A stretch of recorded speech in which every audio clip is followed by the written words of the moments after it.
They say you never really know what you're made of until someone tries to take away the one thing you bled for. That's how my week started, staring down a stranger in a pressed suit, clipboard in hand, telling me if I didn't cut a check, the board was going to take my land. Just like that. My land. After everything I'd done to get it. I set my mug down on my old Chevy, felt the heat through the metal, and just laughed. Not the kind of laugh you give at a barbecue, more like the sound you make when you realize life's about to try you again.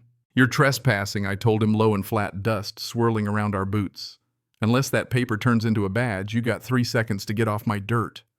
He stuttered, glancing back at the fancy SUV parked like a trophy at the end of my driveway. And behind the tinted window I caught a glimpse, blonde hair, lips tight with disapproval, Karen Sterling, the queen bee of Pine View Estates. Didn't say a word, just raised her phone and snapped a picture. Then she was gone, tires kicking up entitlement in the dust. That was my introduction. Not a neighborly pie or handshake, just a warning shot across the bow.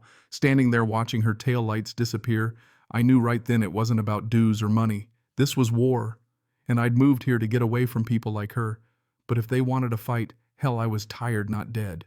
3 months before that, I was in a courthouse that smelled like wax in despair, raising my hand at an auction for 160 acres nobody wanted. Parcel 42A unimproved, they said, like that was some curse. The gavel hit, and that was it. I was the owner of a chunk of land where silence was the only thing in surplus. After 20 years arguing property lines for the state, chasing lies with a tape measure, I was done. I wanted nothing but sky. First week on the farm, it felt like breathing for the first time. Parked my old Airstream next to a barn held together by memories and rust, hooked up a solar grid, and lived on canned beans and quiet. The folks from Pine View Estates would drive by, slow eyeing me like I was a wild animal they couldn't decide whether to pity or call animal control on. Didn't matter, my deed was gospel, said plain as day I was outside their kingdom. I cleared brush, fixed fences, dreamed of water in the dry pond. That's when Sheriff Jim Reynolds came by, a handshake like sandpaper face, weathered from years of keeping peace between people who wanted none of it. "Heard you bought the old Holloway place. Watch your back. The HOA types think their rules go as far as their eyes can see." I thought he was joking. That was my first mistake. A week later, the spaceship white SUV pulled up and out came Karen. Everything about her crisp and cold, right down to the clipboard. "Are you the squatter?" she asked. I just grinned, wiped my hands on my jeans. "No, ma'am. I'm the owner. Caleb Thorne." She gave me a smile that felt like a paper cut. "You'll need to submit architectural plans for approval." I could feel the urge to laugh. "Ma'am, check your maps, not your land." She tilted her head, that deadly sweet tone. "We redrew the district lines. You'll get your welcome packet soon." And she was gone. That night I sat by the fire, whiskey and hand deed in the other. Her words itched at me. Folks like that, power is just another hobby. I could feel the quiet pressing in, heavy as a storm. For a while I tried to work it off, hammering fence posts into the clay, convincing myself she was bluffing. Then came the knock. Metal on metal, loud enough to wake the ghosts. 2 guys in neon vests, community compliance force. The younger one looked about 12, handed me an envelope. "Welcome to the neighborhood. Dues are $6,000 payable now. $6,000. For what I had my own water, my own power, hell, even my own road." The older guy just grunted. "Take the paper, sir." Barefoot, I stepped out into the dirt, pointed at my barbed wire. "That's the line. Cross it again and I'll call the sheriff." They left, muttering about liens and legal recourse. The air felt charged like the moment before lightning. That night I called Jim. "They're claiming the county changed the charter," he said, tired. "These people have lawyers that eat folks like us for breakfast. Be careful, Caleb." I didn't need lawyers. I needed proof. That's when I saw it, walking my fence line at sunset, something shiny near a post. Dug it up, plastic rock with a camera and transmitter inside. Someone was spying. My stomach dropped, then twisted into something sharper. This was more than dues. This was trespass, plain and simple. I kept looking, found 3 more hid under rocks and brush. They weren't just harassing me, they were hunting. Spent that night under the propane light, pulling apart the gadgets. Karen wasn't just queen bee, she was the whole hornet's nest. I'd drawn maps my whole life for other people. Now I had to draw a line for myself. Next morning the world felt off. The sky pressed in low and gray rain, turning the dirt to soup.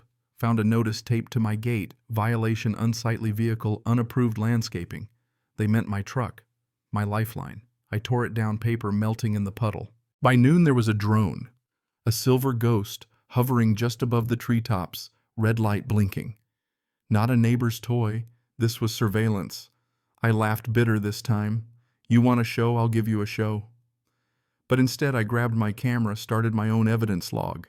In the end, whoever has the best paperwork wins. Called Jim again. He sounded spent. It's airspace, Caleb. Gray area. Just don't do anything stupid. Sheriff, if that drone spooks my chickens, it might have an accident.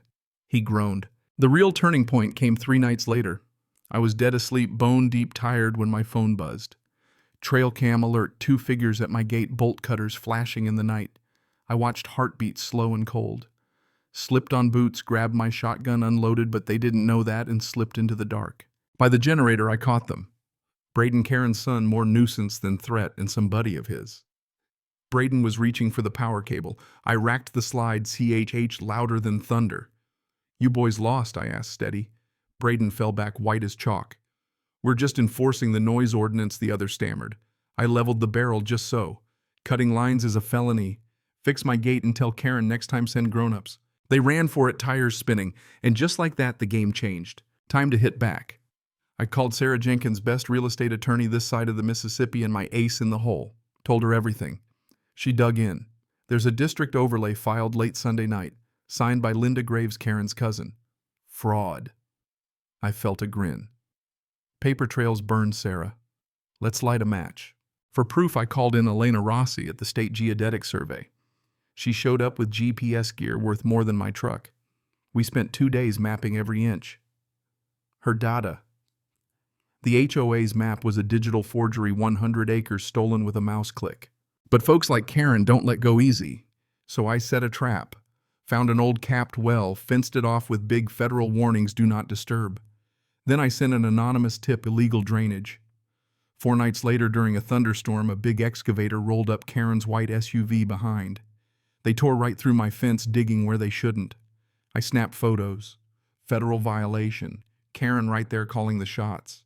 2 days later, the article hit. HOA or organized crime, it asked, splashing my evidence across the front page. Whistleblowers came crawling out. Betty, the former treasurer, showed us the money trail dues funneled into Karen's own renovations. That was the smoking gun. Court day was wild sky purple, nerve shot. Karen swaggered in, legal team in tow. Her lawyer started with the song and dance about community standards. Sarah took the floor and tore them apart, timelines, video, survey data. Your Honor, she said, calm as ice. This isn't a misunderstanding. This is racketeering, fraud, theft. Judge Holloway wasn't having any of it. He leaned in, eyes sharp. Miss Sterling, you authorized this? Karen wilted. We thought it was necessary. On land you didn't own, he snapped. Based on a forged map, silence so thick you could taste it. The gavel crashed. Injunction granted. HOA accounts frozen. Criminal investigation opened. In the aftermath, the whole empire crumbled. Karen arrested for fraud. Her cousin fired up on charges. Braden took a plea. Boundaries restored. The neighbors, folks who'd never so much as waved, started nodding at me on their way by. No more HOA tyranny. A month later, as I was fixing the gate, I spotted a lone figure coming down the road. Karen. No pearls, no clipboard, just tired. She stopped at the line, stared at the land, the barn, the green fields. It's nice, she said, voice brittle. Always was, I answered. You just never saw it.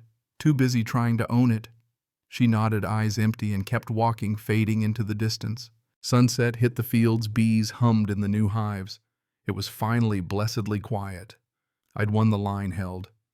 But staring at the scars left behind both on the land and the people, I had to wonder. We fight so hard for dirt, bleed for lines on a map, tear each other apart over inches. I was the good guy, sure.